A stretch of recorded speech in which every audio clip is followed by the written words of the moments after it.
America में 2004 presidential election से सिर्फ 4 दिन पहले न्यूज चैनल्स पे उसामा बिन लादेन की एक वीडियो टेप चलाई जा रही है।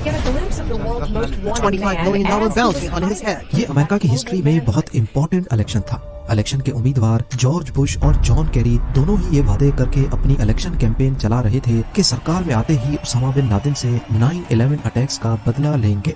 अल जजीरा पर चलाई जाने वाली इस वीडियो टेप में उसामा बिन लादेन को काफी सेहतमंद हालत में देखा जा सकता था, जो 9/11 अटैक्स की जिम्मेदारी पहले से ज्यादा डायरेक्ट अंदाज में कबूल कर रहा था। इस वीडियो रिकॉर्डिंग का मकसद पूरी दुनिया, खास तौर पर अमेरिका को ये दिखाना था कि दुनिया का मोस्ट वांटेड आदमी कहीं न कहीं अपने आप को बिल्कुल सेफ महसूस कर रहा है। ठीक उसी वक्त जब उसामा बिन लादेन की वीडियो टेप ने अमेरिका में तहलका मचा रखा था, वर्जीनिया में मौजूद CIA हेडक्वार्टर्स में बिन लादेन को ढूंढने के लिए जो स्पेशल टास्क फोर्स बनाई गई थी, उनकी तकरीबन हर लीड ठंडी पड़ चुकी थी। CIA के लिए ये सिचुएशन काफी फ्रस्ट्रेटिंग थी, क्योंकि जो उसामा बिन लादेन आज वीडियो टेप के जरिए एक तरह से अपनी कामयाबी के गीत गा रहा था, उसी बिन लादेन को 3 साल पहले CIA पकड़ने के काफी करीब थी। 9/11 सानहे के अगले ही महीने अमेरिका ने अफगानिस्तान पर कब्जा करके अल कायदा के फाइटर्स को मुल्क के ईस्टर्न पार्ट में धकेल दिया।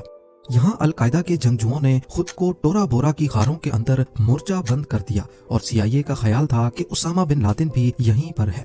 लोकल अफगानियों के साथ मिलकर अमेरिकन आर्मी ने टोरा बोरा में अल कायदा के खिलाफ खूब जंग लड़ी, लेकिन जब उनको कोई कामयाबी नहीं मिली तो हैवी एयर स्ट्राइक्स का फैसला किया गया। पर जब तक अमेरिकन आर्मी ये जंग जीतती, बिन लादेन यहाँ से भाग चुका था। लड़ाई खत्म होने के बाद सिर्फ 20 लोग ही पकड़े गए और CIA उसामा बिन लादेन को पकड़ने का पहला सुनहरा मौका गवा बैठी। पर CIA को ये मालूम नहीं था कि यहाँ से पकड़े जाने वाले 20 में से एक आदमी ऐसा है जो बिन लादेन को ढूंढने के लिए उनका रास्ता खोल देगा। ये मोहम्मद अल कहतानी था, जो पकड़े जाने से पहले CIA के लिए बिल्कुल नया नाम था। इसने खुद ही अल कायदा से कनेक्शन की तरदीद की और कहा कि वो अफगानिस्तान में फैल्कन के शिकार के लिए आया है, लेकिन CIA ने जब उसकी फिंगरप्रिंट रिकॉर्ड की तो वो उनके सिस्टम में मैच कर गई। 9/11 सानहे से सिर्फ चंद हफ्ते पहले एक शख्स ने ऑरलैंडो इंटरनेशनल एयरपोर्ट पर यूनाइटेड स्टेट्स में एंटर होने की कोशिश की थी। उसके पास $2800 कैश और 1 वे टिकट था। कस्टम्स एजेंट ने उस शख्स को शक की बिना पर USA में एंटर होने की परमिशन नहीं दी और उसको वहीं से वापस भेज दिया गया। ये शख्स कोई और नहीं बल्कि टोरा बोरा की गारों से पकड़ा जाने वाला अल कहतानी था, जिसकी फिंगरप्रिंट CIA के सिस्टम में पहले से रिकॉर्डेड थी। मोहम्मद अल कहतानी का अल कायदा के साथ कनेक्शन जोड़ने के लिए CIA के पास एक और वजह भी थी। ठीक उसी दिन और उसी वक्त जब इसने USA में एंटर होने की कोशिश की थी, ऑरलैंडो एयरपोर्ट के फोन बूथ से UAE में मौजूद अल कायदा के टेलीफोन नंबर पर एक कॉल की गई थी। क्योंकि अल कहतानी उस वक्त एयरपोर्ट पर ही था, इसी वजह से CIA को शक है कि ये फोन कॉल किसी ऐसे शख्स ने की थी जो उस वक्त अल कहतानी को रिसीव करने आया था, यानी कि उसका साथी। फोन कॉल के अलावा FBI को उसी दिन ऑरलैंडो एयरपोर्ट की पार्किंग में एक लावारिस गाड़ी भी खड़ी हुई मिली। ये गाड़ी मोहम्मद अता ने रेंट पे ली थी, वही मोहम्मद अता जिसने 9/11 अटैक में अमेरिकन एयरलाइंस फ्लाइट 11 को वर्ल्ड ट्रेड सेंटर के नॉर्दर्न टावर से टकराया था। इन सारे वाकयात का मोहम्मद अल कहतानी के साथ कोई ना कोई कनेक्शन तो जरूर था। इन्वेस्टिगेशन टीम ने ये नतीजा निकाला कि अल कहतानी को भी 9/11 अटैक्स में हिस्सा लेकर यूनाइटेड एयरलाइंस फ्लाइट 93 को हाईजैक करना था। वो फ्लाइट जो 9/11 में अपना मकसद पूरा नहीं कर पाई और पेंसिल्वेनिया में उस वक्त क्रैश कर गई जब पैसेंजर्स जहाज पर दोबारा कंट्रोल पाने की कोशिश कर रहे थे। इस सारी जांच पड़ताल और कड़ियों से कड़ियां मिलाने के बाद मोहम्मद अल कहतानी से एक बार फिर से इंटेरोगेशन की गई और अब की बार उसने अपना अल कायदा के साथ कनेक्शन जाहिर कर ही दिया। 3 महीनों के बाद मार्च 2002 में अबू जुबैदा नामी अल कायदा का एक और मेंबर पकड़ा गया, जो ग्रुप को मुख्तलिफ सामान पहुंचाने का काम करता था। उसने CIA को खालिद शेख मोहम्मद को पकड़वाने में मदद की और 1 साल बाद उसको भी पकड़ लिया गया। खालिद शेख मोहम्मद अल कायदा का कमांडर था जिसने 9/11 अटैक्स प्लान किए थे। मोहम्मद अल कहतानी ने CIA को बताया कि 9/11 अटैक से सिर्फ 2 महीने पहले जुलाई 2001 में खालिद शेख मोहम्मद ने उसको एक ऐसे शख्स से इंट्रोड्यूस करवाया जो उस वक्त CIA के लिए एक नया नाम था, अबू अहमद अल कुवैती, जिसने कहतानी को ट्रेनिंग दी थी। ये सारी इंफॉर्मेशन CIA को अल कायदा का स्ट्रक्चर समझने में मदद तो कर रही थी, पर उसामा बिन लादेन तक पहुंचने के लिए काफी नहीं थी। CIA ने अपनी हर मुमकिन कोशिश कर ली, लेकिन उसामा बिन लादेन तक पहुंचना तो दूर की बात, उसके बारे में कोई इन्फॉर्मेशन भी नहीं मिल रही थी। उसके फैमिली मेंबर्स पर भी नजर रखी गई, लेकिन किसी का भी बिन लादेन से कांटेक्ट नहीं था। CIA को सिर्फ इतना मालूम था कि बिन लादेन जहां कहीं भी है वहां से मैसेजेस भेज रहा है। आने वाले सालों में उसामा बिन लादेन की ऑडियो टेप्स रिलीज हुई और ये समझा जाने लगा कि वो सिर्फ अल कायदा की लीडरशिप से कांटेक्ट में है। अब CIA की हिकमत अमली, उनकी स्ट्रेटेजी अल कायदा के कुरियर नेटवर्क को तलाश करना थी। लोगों का वो नेटवर्क जो उसामा बिन लादेन से पैगामात लेकर उसको अल कायदा के दूसरे लीडर्स तक पहुंचाते हैं। जनवरी 2004 में कुर्द सिक्योरिटी फोर्सेस ने हसन गुल नामी शख्स अरेस्ट किया, जिसके पास से उसामा बिन लादेन का एक लेटर मिला।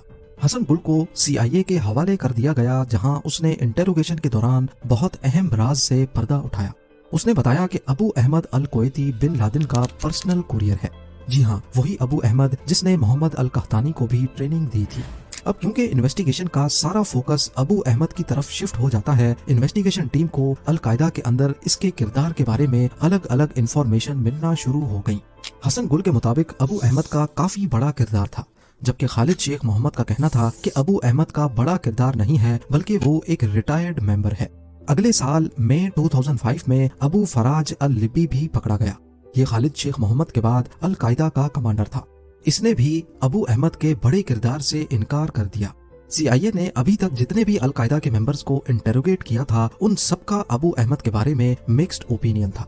CIA के पास अबू अहमद अल कुवैती के नाम के अलावा और कोई ठोस इंफॉर्मेशन नहीं थी, और मजे की बात ये कि ये उसका असल नाम भी नहीं था। इसके नाम का मतलब था अहमद कबाब कुवैत से। आपको यहाँ बताते चलें कि अल कायदा के मेंबर्स ने जितनी भी इंफॉर्मेशन अभी तक उगली थी, वो सिंपली इंटेरोगेशन से नहीं, बल्कि इसके लिए खतरनाक टेक्निक्स इस्तेमाल की गई थी, जिसमें अलग अलग किस्म के टॉर्चर भी शामिल हैं। अगले 2 सालों तक CIA ने खूब जोर लगा के देख लिया, लेकिन ना ही अबू अहमद अल कुवैती का पता चला और ना ही उसामा बिन लादेन का, बल्कि अगली इंफॉर्मेशन किसी दूसरे खुफिया इदारे से मिली। 2007 में CIA को अबू अहमद की असल पहचान के बारे में एक इंफॉर्मेशन मिली, जो कि CIA के नेटवर्क से नहीं आई थी। इंफॉर्मेशन से पता चला कि अबू अहमद का असल नाम इब्राहिम सईद अहमद है और ये एक पाकिस्तानी है जिसकी फैमिली कुवैत शिफ्ट हो गई थी। पिछले 2 सालों में उनको सिर्फ उसका असल नाम पता चला था, लेकिन इसको पकड़ने में मजीद कुछ साल लगने वाले थे।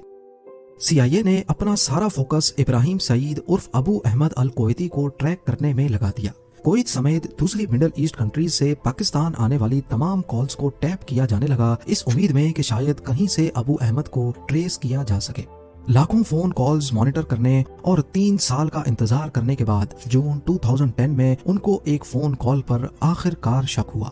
वो आपस में अरबिक और पश्तो जबान में बात कर रहे थे, और दौरान गुफ्तगू पाकिस्तान में मौजूद शख्स ने एक सवाल के जवाब में बताया कि मैं उन्हीं लोगों के साथ हूँ जिनके साथ पहले होता था। यही वो बात थी जिसकी वजह से CIA को शक हुआ कि यही अबू अहमद अल कुवैती है। इसके अलावा ये पाकिस्तान में बैठा शख्स अपनी लोकेशन को ट्रैकिंग से बचाने के लिए हर मुमकिन कोशिश कर रहा था। उसका मोबाइल सिर्फ चंद मिनटों के लिए ऑन होता और फिर दोबारा से बंद हो जाता, और ये सिर्फ तभी ऑन होता जब ये पेशावर जाता था। इन सारी हरकतों से इन्वेस्टिगेशन टीम को पक्का यकीन हो गया कि यही अबू अहमद अल कुवैती है, लिहाजा अब ग्राउंड लेवल पे इसकी जासूसी शुरू कर दी गई। इसके लिए अगस्त 2010 में एक पाकिस्तानी CIA एजेंट को ये काम सौंपा गया। पहले उसने पेशावर में अबू अहमद को आइडेंटिफाई किया और उसका पीछा करना शुरू किया। कई घंटों की ड्राइव के बाद अबू अहमद अपने घर में चला गया। CIA को अबू अहमद के घर का मालूम पड़ चुका था, लेकिन इस बार वो कोई गलती नहीं करना चाहते थे। वो चुपके से उस पर नजर रखने लगे, क्योंकि वो अबू अहमद ही था जो CIA को उसामा बिन लादेन के ठिकाने तक पहुंचा सकता था। कई दिन गुजर जाने के बाद भी अबू अहमद किसी ऐसी जगह नहीं गया जहां बिन लादेन हो सकता है। तभी CIA को शक हुआ कि शायद बिन लादेन कहीं और नहीं बल्कि इसी कंपाउंड में अबू अहमद के साथ ही रहता है। बेशक अभी तक अमेरिका को 100% कंफर्म नहीं था, लेकिन जिस शख्स को वो पिछले 10 सालों से ढूंढ रहे थे वो शायद यहीं पर था। यहाँ पर इंटेलिजेंस एजेंसी का काम खत्म हुआ और एक्शन के लिए स्पेशल यूनिट को इस घर में रेड करने का मिशन सौंपा गया। 1 मई 2011 को रात 11 बजे 2 ब्लैक हॉक हेलीकॉप्टर्स अफगानिस्तान की जलालाबाद एयरफील्ड से टेक ऑफ हुए और एबटाबाद में बिन लादेन के कंपाउंड की तरफ बढ़ने लगे। ये मिशन अपने तौर पे काफी कॉम्प्लिकेटेड था, क्योंकि एक तो अमेरिका ने इसके बारे में पाकिस्तान को भी नहीं बताया था, और दूसरा ये कि बिन लादेन का कंपाउंड पाकिस्तानी मिलिट्री एकेडमी से काफी करीब था। اسی وجہ سے اس مشن میں جو ہیلی کاپٹرز استعمال کیے گئے ان کے اندر سیکرٹ اسٹیلتھ ٹیکنالوجی لگی تھی، یعنی وہ پاکستانی ریڈارز پر شو نہیں ہوں گے۔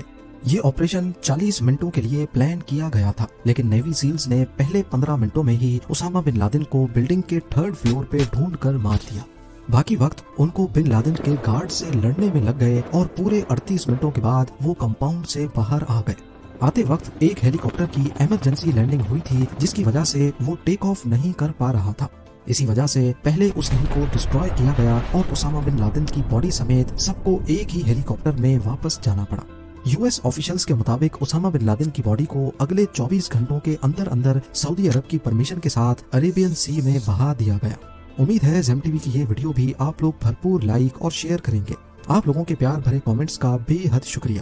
ملتے ہیں اگلی شاندار ویڈیو میں۔